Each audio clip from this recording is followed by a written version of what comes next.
4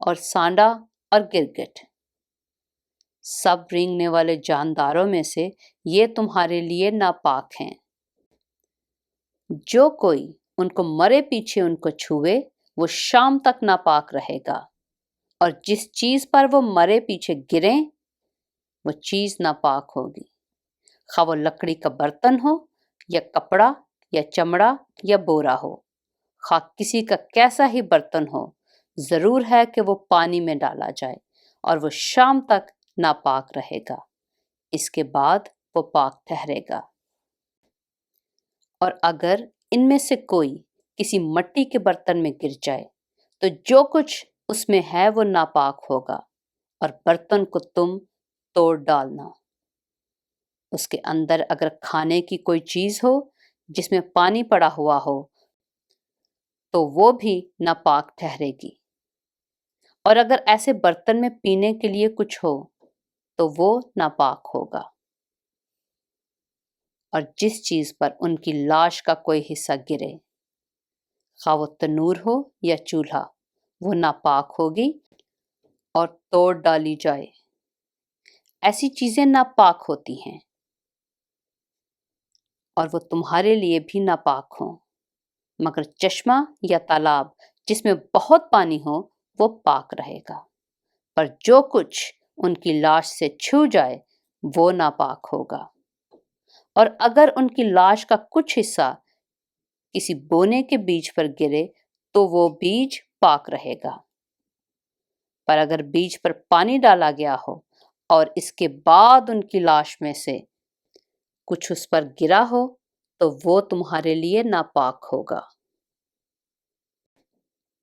اور جن جانوروں کو تم کھا سکتے ہو، اگر ان میں سے کوئی مر جائے تو جو کوئی اس کی لاش کو چھوئے وہ شام تک ناپاک رہے گا، اور جو کوئی اس کی لاش میں سے کچھ کھائے وہ اپنے کپڑے دھو ڈالے اور وہ شام تک ناپاک رہے گا، اور جو کوئی ان کی لاش کو اٹھائے وہ اپنے کپڑے دھو ڈالے اور وہ شام تک ناپاک رہے گا۔ اور سب رینگنے والے جاندار جو زمین پر رینگتے ہیں مکروہ ہیں اور کبھی کھائے نہ جائیں۔ اور زمین پر کے سب رینگنے والے جانداروں میں سے جتنے پیٹ یا 4 پاؤں کے بل چلتے ہیں یا جن کے بہت سے پاؤں ہوتے ہیں ان کو تم نہ کھانا، کیونکہ وہ مکروہ ہیں۔ اور تم کسی رینگنے والے جاندار کے سبب سے جو زمین پر رینگتا ہے اپنے آپ کو مکروہ نہ بنا لینا، اور نہ ان سے اپنے آپ کو ناپاک کرنا کہ نجس ہو جاؤ، کیونکہ میں خداوند تمہارا خدا ہوں۔ اس لیے اپنے آپ کو مقدس کرنا اور پاک ہونا، کیونکہ میں قدوس ہوں۔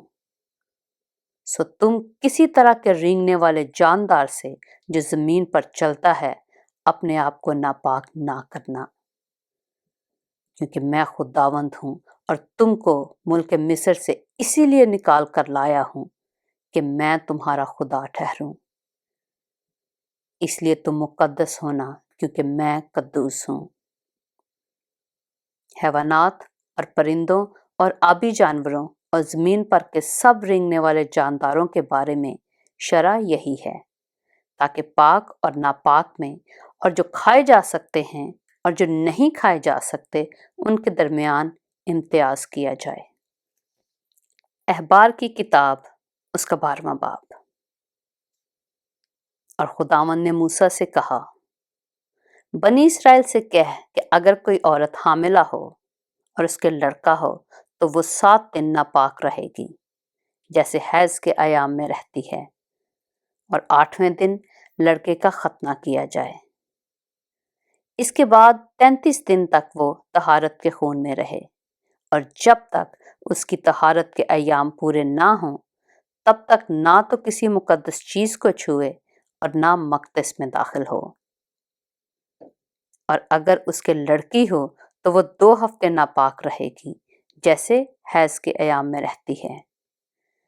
اس کے بعد وہ 66 دن تک طہارت کے خون میں رہے، اور جب اس کی طہارت کے ایام پورے ہو جائیں تو خواہ اس کے بیٹا ہوا ہو یا بیٹی، وہ سوختنی قربانی کے لیے 1 یک سالہ برا اور خطا کی قربانی کے لیے کبوتر کا ایک بچہ یا ایک کمری خیمہ اجتماع کے دروازہ پر کاہن کے پاس لائے، اور کاہن اسے خداوند کے حضور گزرانے اور اس کے لیے کفارہ دے، تب وہ اپنے جریان خون سے پاک ٹھہرے گی۔ جس عورت کے لڑکا یا لڑکی ہو اس کے بارے میں شرع یہ ہے، اور اگر اس کو برہ لانے کا مقدور نہ ہو تو وہ 2 کمریاں یا کبوتر کے 2 بچے، ایک سوختنی قربانی کے لیے اور دوسرا خطا کی قربانی کے لیے لائے۔